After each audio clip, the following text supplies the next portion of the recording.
सभी सनातन प्रेमियों को हम दोनों बहनों की ओर से प्रभु श्री रामचंद्र जी के प्रागट्योत्सव की हार्दिक शुभकामनाएं एवं बधाई।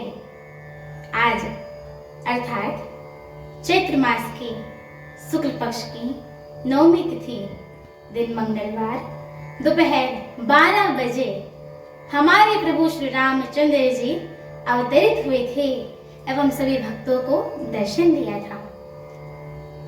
आज के दिन कहते हैं कि सारे तीर्थ धाम सभी के सभी विश्व भर में जितने तीर्थ हैं, चारों धाम सभी के सभी तीर्थ अयोध्यापुरी में निवास करते हैं। तो अगर आप सभी अयोध्यापुरी जाते हैं और वहां पर प्रभु राम का दर्शन करते हैं तो आपको सभी तीर्थ, चारों धाम की तीर्थ यात्रा करने का संपूर्ण फल प्राप्त होता है, ऐसा हमारे आचार्य एवं गुरु कहते हैं। एवं देखिए कि जो चैत का महीना होता है कितना शुभ होता है।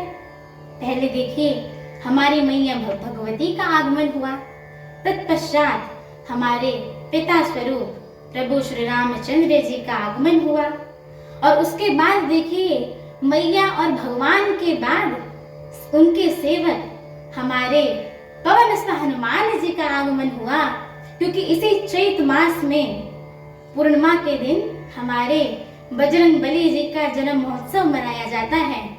तो देखिए कितना शुभ और फलदायी होता है ये चैत महीना।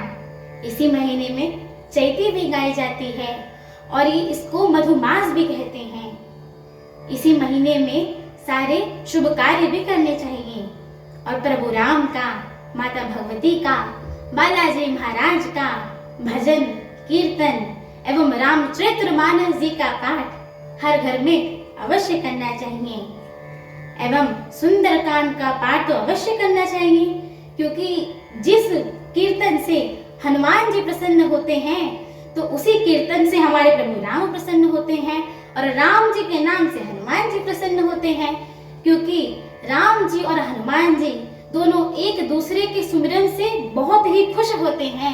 तो आप सभी भगवती जी का सुमिरन, प्रभु श्री रामचंद्र जी का सुमिरन एवं हमारे हनुमान जी महाराज का सुमिरन अवश्य करिए। घर घर में कीर्तन करिए, भजन करिए।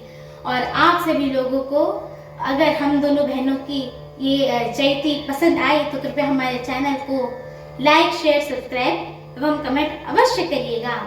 बोलिए सियावर रामचंद्र की जय हो, जगतजननी माता जानकी की जय हो, लखन लाल की जय हो, अयोध्या धाम की जय हो, तुलसीदास जी महाराज की जय हो, बोलिए विंध्यवासिनी मैया की जय हो, थावे वाली मैया की जय हो, बगलामुखी मैया की जय हो, नैना देवी मैया की जय हो। एक बार प्रेम से बोलिए पवन सुत हनुमान की जय हो, जय श्री राम। जय श्री राम।